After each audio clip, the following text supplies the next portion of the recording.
Steve Sherlock here for Franklin Matters, Franklin Public Radio, available anywhere, anytime on the internet in your browser, WFPR.FM, and in the local Franklin Mass FM radio dial. Yeah, the dial, the knob or the push buttons, you can preset 102.9 is the number on the FM band. Here virtually again today with another candidate interview for the biennial election coming up November 4th, 2025. Candidate for school committee, Nadia Mausolf. Nadia, thank you for doing this. Thanks, Steve. I'm happy for this opportunity. And thank you for taking the time to put all of this together for our community, and getting the information out there. It's so important. I know that a couple years ago, I listened to these interviews and they really helped get to know some of the candidates. I've been listening to some of the interviews thus far, and I'm just happy to have this opportunity. No, this is what we do. It needs to be done, and I haven't seen anybody else around to do it. The studio would have liked to, but the volume was just a little bit more than they could handle. So thankfully, Zoom in this case gives me my video editing practice skills some time to really hone the skills there and produce it the way so that at least people can understand what you've got, what the other candidates have, so that we can create that informed voter. So, to the listeners, if you're new to this, thank you for coming in. If you've seen some of the others, you're probably familiar. Each candidate has seen the questions before. There's no tricks. There's no need to be. We're looking to have a conversation to share the information they're bringing to the table for a volunteer position, like mine is a volunteer position. Same three questions go across all the candidates, and then we have specific to school committee, town council, and planning board because those areas have unique challenges.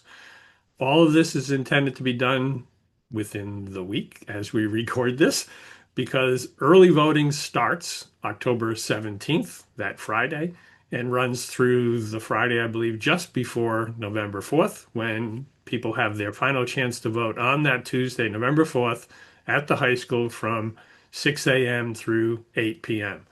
I also just heard through the town clerk that the ballots have actually arrived, so anybody who requested a mail ballot should also be getting it in the next day or so, and then they can start turning it around. So, that much said, we'll start at the beginning. So, Nadia, for the people who don't know, and we're all neighbors, but some of us are closer than others. What's your Franklin story or your life here in Franklin and community involvement? Yeah, so my story, my husband and I moved to Franklin in spring of 2013. We had actually just moved back from living abroad for a couple years. Mm, Um, so we were really anxious to sort of settle down, find a home, start our family.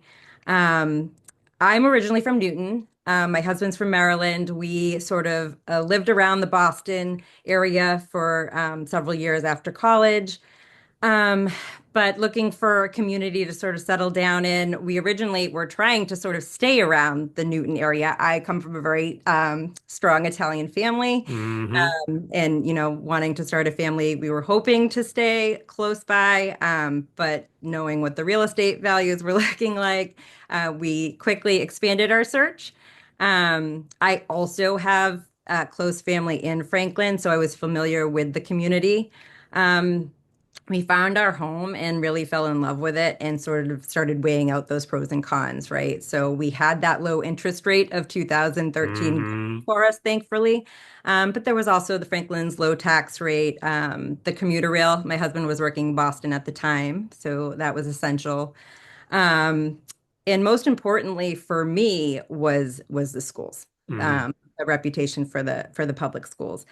I grew up in the 80s and 90s going to Newton Public Schools. At the time, those were ranked, highest in the state, one of the highest districts in the state. So just realizing the opportunities that opened up for me, and having a sort of solid primary school education, I really hmm wanted my kids. Um, so I also, as a child, my grandmother and my parents would take us to the Feast of San Rocco, which was such a great tradition, and hmm the festival in Newton that's held every year, an Italian festival, and so I just thought that was, I really appreciated that sort of consistent tradition that I was familiar with growing up. So that was a plus. Um, once we moved here, my husband was working in Boston at the time. I was unemployed. Again, we had just come back from living abroad and was anxious to sort of get involved with the community, networking. So I joined the Franklin Newcomers Club, and made, Mm, some initial connections there, still in touch with some of them. A year later, I had my daughter, and joined the local Franklin Moms Club. I ended up being co-president of that for a stint, and that again met a bunch of really great families. Um, was really starting to plant roots in the community. And then when my daughter started kindergarten, I think that was sort of my draw into the whole town political school theme. That was let's see, 2018. So 7 months later, COVID hit. hmm So it was definitely a challenging couple of years. I remember you can actually hear the high school football stadium from my house, and I remember hearing the town council meeting going on, and you know, just hearing the tension going on between the hmm community and the schools. And I said to myself, I really better pay attention and start listening in. On top of that, there was all this redistricting discussions going on, hmm affecting my child's school community. So I was sort of drawn into all that, the reports with the Castle Booze and McKibben and all this stuff. hmm It Lots was and lots of overwhelming. information. Yeah, lots of information overload for sure. Um, so, I started tuning in to school committee meetings and things like that. And we all know what happened. Davis Thayer closed down. We were sort of inserted into Keller 2 months later. It was not a very impressive process, I will say. And, we thought we'd be settled for a little bit, and then the redistricting conversations continued to happen, right? hmm So, kind of where I live, I was constantly sort of on that fuzzy line. So, Yes. Where was it I going to fall? stopped, right? So, as a concerned parent, I didn't stop listening to the conversation, and in fact, I became more vocal as the conversations continued. And I wasn't impressed with some of the renditions of the redistricting that sort of transpired over the years. So I was a huge advocate for sort of that master redistricting plan. hmm And that is probably why I'm sitting here today, because I feel like I sort of pushed for that decision, and now that we're here, I want to have a role in sort of ensuring that it plays out the right way. hmm Good. Thank you for that. Yes. And along the course of even that experience, I'm sure you're aware that certainly civil discourse is a key component of our form of government. Certainly on the national level, civil discourse has kind of disappeared. The divide is just atrocious. Fortunately, here in Franklin, at least for this biennial election, it's nonpartisan. There's no party associations. We're all neighbors. We're in it. We need to figure it out. So that's a little bit easier, but some of the discourse still needs to remain civil. So, what in your role and you as an individual would you be doing to help maintain that civil conversation? It's such a great question, Steve. And I think, there's just tension everywhere right now. Um, I think what's most important is that we all remember that we're neighbors, and that we need to be respectful of one another. It doesn't matter if we agree, disagree. At the end of the day, we're all people doing our best, and we really need to meet each other where we're at and have fluid conversations, and just remember that we to share that mutual respect, no matter what our views are. When I hear things like parents in pickup lines arguing with teachers in front of their children, when, faculty members are just trying their best to usher kids in and out of the building as safely, as quickly as possible in a new process. We need to do better than that. We need to sometimes just step away from the situation. We all get frustrated. We all get frustrated. It's just how we handle that frustration, I think is important. And again, it just all comes back to that sort of mutual respect. And go home, write an email when you've calmed down. But I think we just need to do better in that sense. My third graders teacher sends us these lesson updates home every Hmm. week. And they're discussing virtues right now, and the two virtues that they're discussing are honesty and self-control. And I Mm. thought, wow, if we could all just go back to third grade and get a refresher lesson in honesty and self-control and just, those fundamental virtues, we'd all be better off. I think one of the things that just about every candidate has brought up is social media. Um, Mm. I have a love-hate relationship with social media. I think it can be such a good tool when used to put out agendas and, Franklin Matters interviews and, getting information out there, and sometimes even civil discourse. But so many times it just turns ugly and there are inflammatory comments and instigative comments. And, we just can't let us get to that point. We need to sit on our hands and get off our keyboards and remember that there's somebody on the other side of the screen, even though we can't Mm. see them.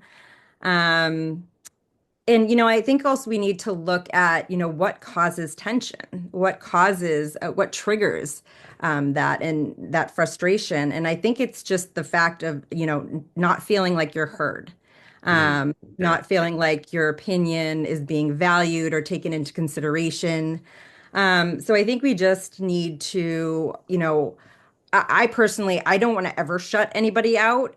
Everybody's opinion matters, and I don't want to make decisions, if I'm a school committee member, without other people's input. Hmm. I think I can't possibly know everything. I make mistakes. I think it's just really important for the community to have that, to feel like they can communicate and approach people and not have these barriers between us. So I think by keeping communication open and welcoming, we can hopefully bridge some of that gap. Hmm. Yeah. No, thank you for that. I could go on forever on the social media part, but I won't. It's your time today. Thanks. So you've touched on it a little bit, perhaps, but what experience or background will help you serve in this particular role on the school committee? Or another way to phrase it, what do you bring to the table that potentially would set you apart from some of the other candidates, or at least enable you to collaborate, coordinate with whoever's going to be around that table going forward?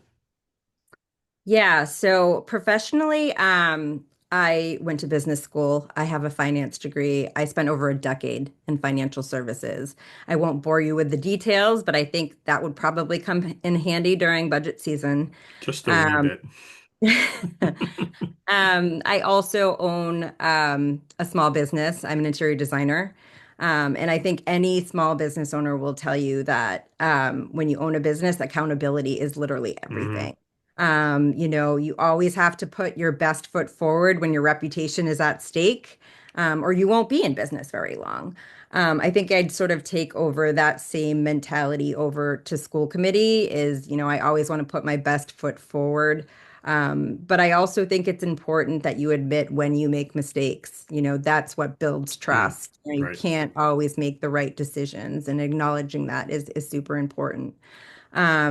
I project manage daily between my profession and my kids. Hmm. I work with a variety of budgets. So I always appreciate the fact that sometimes you need to put your money somewhere so, where it matters most, and then sort of plan the process to where you can sort of budget things going forward to really achieve what you're looking for in that sort of end goal. I'm a creative thinker. I can't tell you how many times there's always something that goes wrong in my profession. You never know when there's going to be a pipe somewhere, or, and you have to think on the spot and you have to think Mm, quickly. I'm in people's homes. They can't live in this sort of limbo land. And, I think that happens so much in the schools is, this transportation issue, you need to jump on things and hmm prioritize. Um, I am a huge collaborator. Again, I'm talking to contractors and tradespeople and all of the moving parts and sort of having to compartmentalize and focus and prioritize all the time.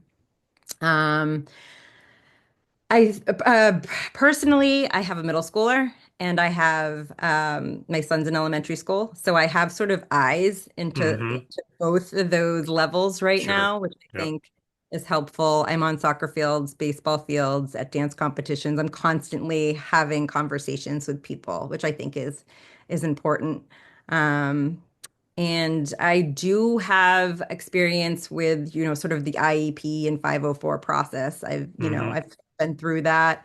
And because I've been following these discussions for years now, hmm admittedly, I have heard terms like hold harmless and out of district spending and, Right. all those sort of big words that maybe not everyone is familiar with. So, I think that sort part of the learning curve, I'm, sort of ahead of that. Good. Yeah, I think that's one if and when candidates do come or potential candidates do come and say, what should I do?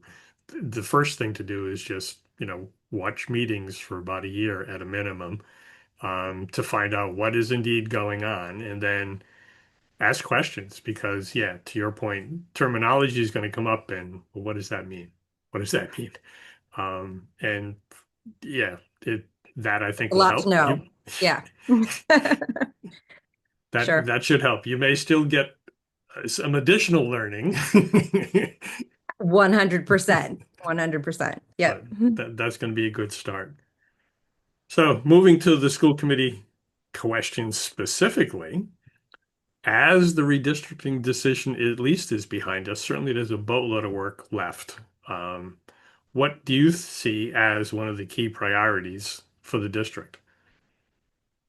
Yeah, I mean, the redistricting is not over. I think we're just in the next phase of it, right? Hmm So all of this work has sort of gone into this planning, which is great. But I think now it's really important to sort of keep those lines of communication open hmm and with all the stakeholders, right? Like we should be having conversations with the teachers, and the students and the families and sort of understand how things are going and so that we can make tweaks where we need to, and sort of reassess and plan going forward. I think you know administration really did the best they could and there was so much work involved, but it's time to see how things play out hmm and provisions along the way. I think another thing that I think would be important is, other districts may have things that are working really well for them that maybe we're struggling with. So hmm why not open up conversations and talk to other districts and see what they're doing and areas that we might need to to do better in. I think keeping that conversation open as well. Um, Keeping the public informed, right? We hmm nobody likes surprises. hmm So, I love that there's school committee newsletters now, and Dave Callahan comes to the town council meetings and sort of does a debrief. I think just keeping the community in the know, whether it be just the schools or the town at large, is super important as we move forward, because we all know, many people they might like surprises, but really we have some issues with surprises often. So hmm taking that sort of out of the equation by just keeping people in the know whenever possible. Yeah, and government sometimes it takes a while to do things. So you may hear bubble, bubble, bubble, and all of a sudden now it becomes real, but then the people haven't paid attention. Then it becomes a surprise, and it's like, well, we've been talking about it for however long, pick a date. So, Yeah. Yeah, and I'll also just add to that. I mean, the PCCs are going to do a really great job of this, but just building those internal communities now that we've sort Hmm. of separated into two and then the big middle school, I think it's really important that, we had such really strong communities before and we want to start rebuilding that. So I think, just working with the PCCs to make sure that that happens. It's the one piece that we really did not have when Davis Thayer closed down and we were sort of just brought into Helen Mm. Keller. And, I felt like it was really two separate communities for a while. So it's Hmm. definitely something that we need to do better this round. Yeah. Agreed. Thank you for that. With the school district responsible for the largest portion of the town's budget, what are your ideas to help resolve this structural deficit? And you've already mentioned a couple of the key terms along the way, but it's one of the things that is a reality, and it doesn't unfortunately seem to be getting better as we go. So, Yeah, I mean, first off, I want to point out that having sort of that biggest portion of the budget is the norm, not the not hmm the exception. Um, I think some of the things that we can do, like I love the idea that, the school committee was already sort of exploring with bringing the daycare over. Now we have ACDC over at Kennedy, hmm and exploring putting a daycare there. That's a great way to earn more revenue, which the town needs. I also was having a sort of a conversation with a parent who was saying how, solutions hmm is booked so quickly. I think they just open open up registration and it's Right. instantly booked.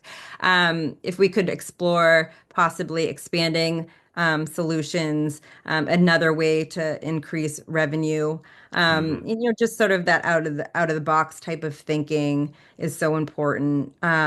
There's been, that buzz conversation about exploring a sort of set allocation. hmm I think that is worth, having conversations with the finance committee and the business school administrator and seeing what that could look like.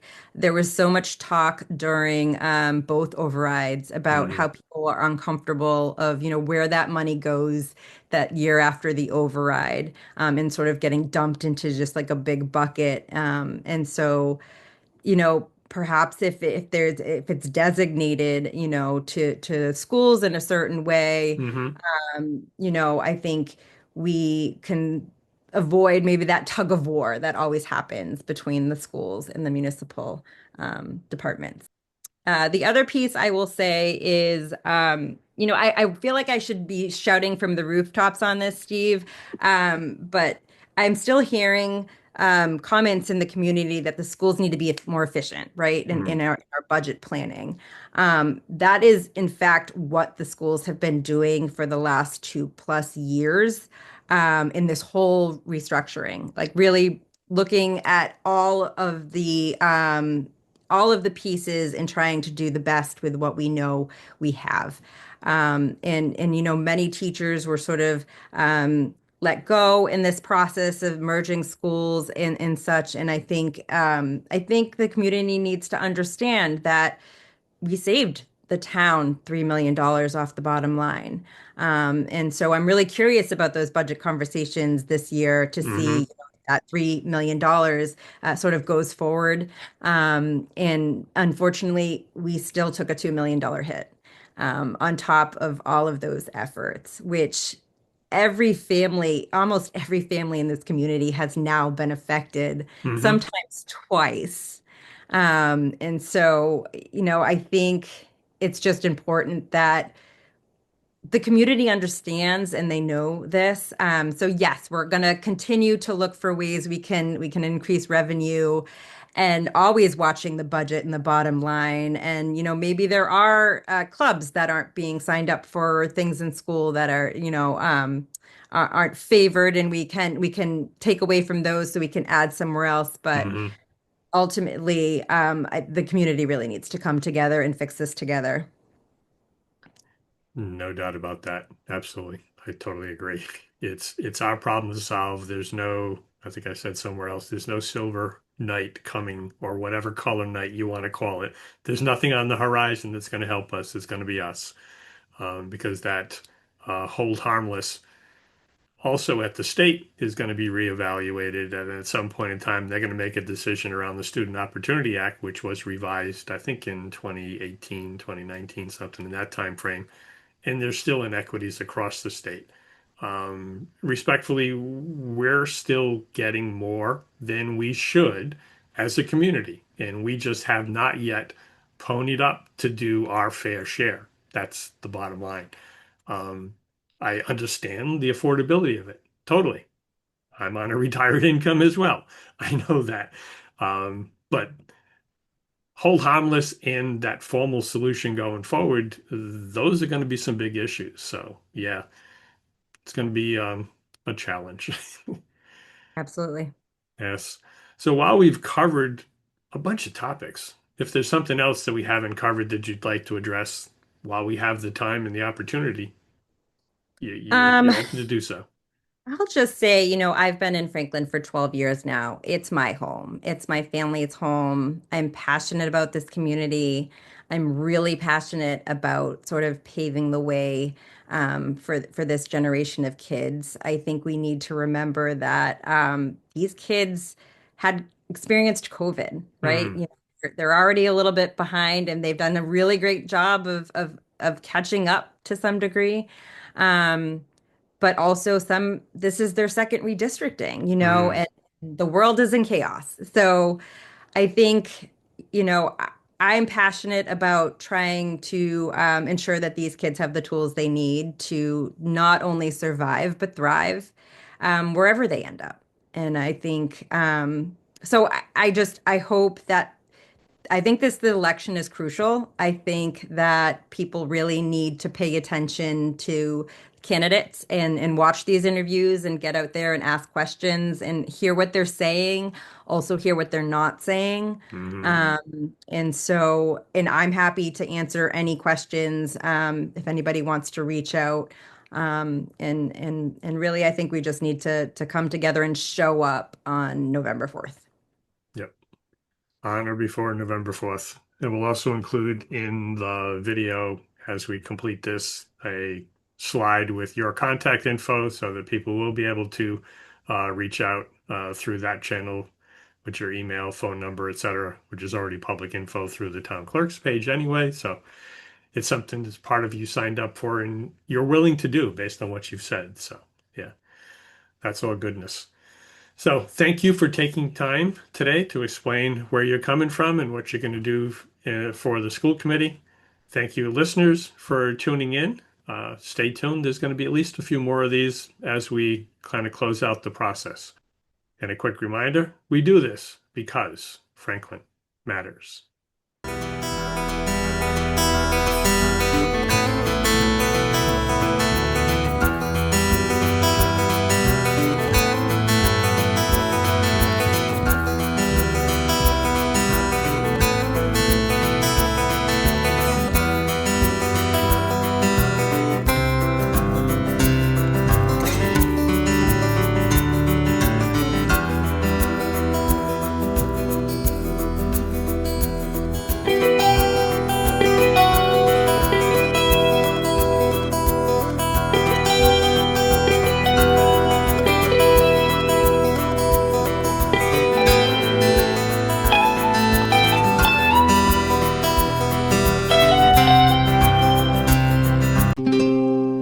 This program was made possible by your Franklin friends and neighbors, good folks just like you. Thanks for supporting Franklin TV. And thanks for watching.